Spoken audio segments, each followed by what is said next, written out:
Ya, pemirsa, terima kasih Anda masih bersama kami di Halo Indonesia. Pemirsa, di Kota Bogor, Jawa Barat terdapat layanan isi ulang oksigen gratis bagi warga Bogor dan sekitarnya.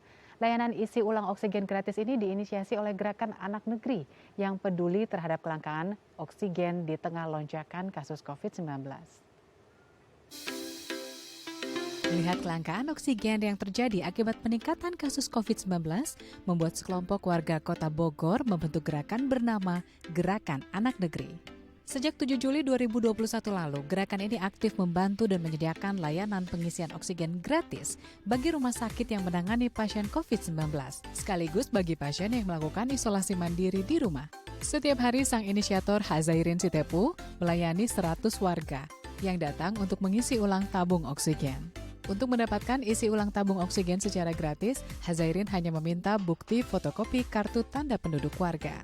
Walaupun pengisian ulang oksigen gratis hanya mengutamakan warga wilayah Kota Bogor, namun Hazairin tetap menerima warga yang datang dari luar Kota Bogor. Layanan pengisian oksigen gratis ini buka mulai jam 8 pagi hingga jam 5 sore di wilayah Graha Pena, Taman Yasmin, Kota Bogor. Ya, untuk membahas lebih lanjut bagaimana Gerakan Anak Negeri ini membuat layanan isi ulang oksigen gratis, terutama di tengah kelangkaan oksigen akibat meningkatnya kasus positif COVID-19, kita akan berbincang bersama Bapak Hazairin Sitepu, selaku inisiator dan penanggung jawab Gerakan Anak Negeri. Selamat pagi, Pak Hazairin. Selamat pagi Mbak Pince. Iya, Pak Zairin, ini saya senang sekali mendengar ada gerakan kemanusiaan untuk membantu mengisi ulang tabung oksigen, di mana kita tahu ya, Pak, oksigen saat ini sedang langka. Nah, yang perlu dipertanyakan lagi nih Pak, beneran gratis atau sebenarnya ada bayar cuma-cumanya? 100% gratis. 100% gratis. Nah, kapan Iya. Bapak memulai gerakan ini? Kita mulai sebulan yang lalu ya, tanggal 7 Agustus. Kalau boleh saya cerita begini, Iya. jadi suatu waktu saya, waktu itu hari Jumat, saya sholat Jumat dan di samping saya itu ada ketua RW. Hmm. Kemudian ketua RW itu bercerita kepada saya bahwa di RW kita ini saat ini sedang ada 26 orang yang tertular dan semuanya isoman. Kemudian dia mengatakan lagi bahwa ada satu keluarga dan itu adalah keluarga dokter. Dan sekarang ini mereka kesulitan sekali untuk mengakses rumah sakit. Nah, saya terus ke rumah sakit umum daerah Kota Bogor. Ternyata luar biasa di sana, rumah sakit yang kapasitas ruang isolasi lebih dari 300 pasien itu sudah penuh. IGD sudah penuh dan mereka sudah tidak sanggup lagi menerima pasien baru saat itu.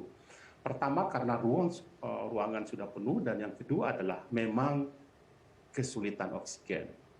Oksigen menjadi kebutuhan yang luar biasa saat itu dan berada pada tingkat yang sangat sulit.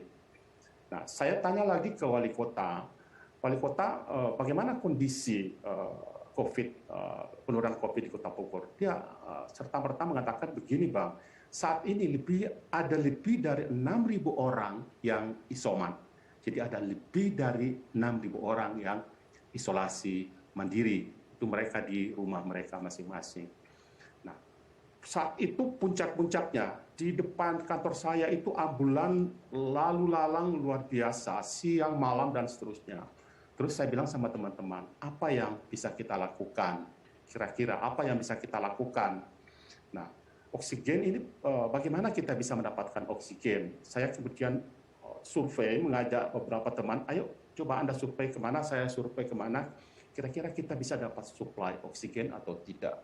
Ternyata juga memang sulit. Dan pada akhirnya kira-kira 2 hari berikutnya atau 2 atau 3 hari berikutnya, saya dapat 30 tabung oksigen dari satu pabrik karena antrinya panjang sekali. Nah, kemudian 30 tabung itu saya sumbangkan ke rumah sakit umum daerah. Ya, Anda tahu saja ketika saya datang membawa 30 tabung oksigen itu, persediaan oksigen di rumah sakit yang luar biasa besar dan begitu padat pasien COVID yang kritis, itu hanya tinggal satu tabung. Tinggal satu tabung saja. Dan dokter, begitu saya datang, dokternya berkaca-kaca, dokternya terharu sekali dan kita bisa menyelamatkan atau paling tidak kita bisa menyambung nafas 30 orang pada saat itu. Nah, dari Baik. situlah kita mulai bergerak. Mhm. Ya. Bapak Hairzairin, berarti Bapak sudah melakukan analisa di lapangan langsung bagaimana atau sebesar apa kebutuhan masyarakat terhadap tabung gas oksigen. Bahkan Bapak sudah melihat langsung ketika itu disalurkan seberapa pentingnya tabung oksigen. Nah, apakah Bapak juga bertemu dengan orang-orang yang mendapatkan tabung oksigen ini dan apa yang mereka katakan dan mereka ungkapkan? Saya begini, kemudian saya menerima tabung gratis karena waktu itu tabung juga sulit. Saya beli tabung 20 tabung yang ukuran 1 meter kubik itu harganya pertama ditawarkan ke kami itu adalah 1,5 juta. Dalam waktu tempo 1 hari naik menjadi 3 juta, naik lagi menjadi 3,5 juta, dan habis itu naik lagi sampai ke 5 juta. Kita kesulitan sekali untuk mendapatkan tabung oksigen. Akhirnya saya minta ke rumah sakit. Rumah sakit yang punya tabung kosong kumpulin ke saya, berapa banyak nanti saya akan mencoba membeli oksigen dari dimanapun pabrik yang ada dekat dari kami, kita akan coba mencari. Akhirnya kantor saya itu akhirnya penuh dengan tabung-tabung oksigen. Nah, rumah sakit, tapi ini isoman juga harus bisa diatasi. Karena itu kita mencari tabung-tabung kecil lagi, ya adanya nyumbang 3 tabung, kemudian kita sewa tabung, berapa puluh tabung itu kita sewa, kemudian itu yang kita tukarkan ke pasien-pasien isoman itu. Dan kemudian kita berpikir lagi, kalau kita menunggu nanti kita ngambil oksigen dari pabrik, kita beli jaraknya jauh, kemudian kita harus antri dan rentang waktu yang cukup panjang, sementara banyak sekali orang yang harus diselamatkan. Akhirnya saya minta teman-teman, Anda datang ke pabrik, bagaimana kalau kita membuat semacam mini station di sini? Itu ongkosnya berapa, biayanya berapa, hanya kita survei lah. Kita minta ahli expert dari Samator waktu itu, kita dapat rekomendasi, kemudian kita sampai ke Cikarang sana, dibuat di sana, dan kira-kira ya 5 hari lah jadilah mini station itu. Kemudian tabung-tabung kecil itu yang 1 meter kubik itu akhirnya kita isi semuanya di sini di posko. Oke, baik. Lalu bagaimana Pak sistem pengisiannya? Bagaimana masyarakat? Apakah harus mendaftar dulu atau menghubungi dulu dengan nomor call center? Ya, kita ada pada saat itu saya langsung mengutuk tim.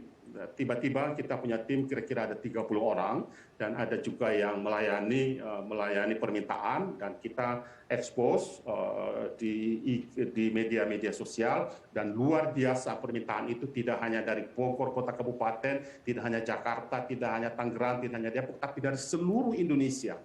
Dari Papua, dari Kendari, dari Makassar, dari Sumatera, dari Surabaya, dan sungguh kita tidak bisa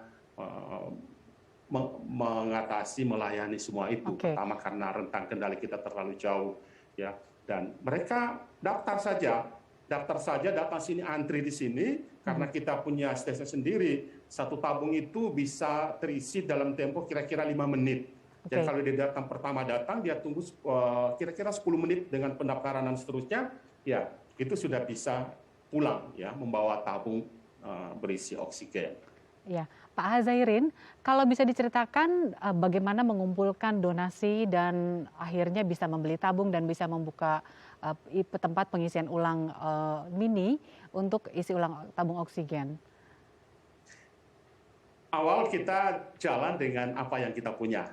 Ya, kita mau biayain apa yang kita punya, ya Swadaya. uang kira-kira berapa berapa ratus juta, ya sudah kita pertaruhkan itu dulu. Nanti sambil itu saya ngajak teman-teman, saya bilang ke teman-teman, ini kita melakukan, ayo sama-sama dengan saya dan teman-teman di sini kita melakukan. Akhirnya mulai ada yang ngasih 500.000, ada yang nyumbang 1 juta, ada yang nyumbang 50.000, ya senang sekali ya, karena mereka ternyata juga punya hati yang luar biasa. Dan ya akhirnya itulah bisa membantu kami untuk melanjutkan ini, dan ya memang membutuhkan biaya yang sangat besar. Betul. Ya sangat besar sekali. Dan masih mencari tambahan untuk donasi ya Pak, karena masih banyak yang harus dibantu begitu ya Pak Azairin? Benar, kita membutuhkan uluran tangan siapa saja, Siap. berapa saja untuk bersama-sama dengan kita Baik, untuk Pak Azairin. menyambung nyawa teman-teman kita yang Iya. sedang mengalami penderitaan COVID-19. Ya, Pak Zairin, maaf kalau seandainya kita harus jeda dulu ya Pak ya. Terima kasih atas informasinya dan semoga besok kita mungkin bisa berbincang lagi lebih lama ya Pak ya. Karena memang sebenarnya ini juga Ya. membutuhkan perhatian khusus dari Nah, sebetulnya semua saya lini masyarakat ya Pak ya.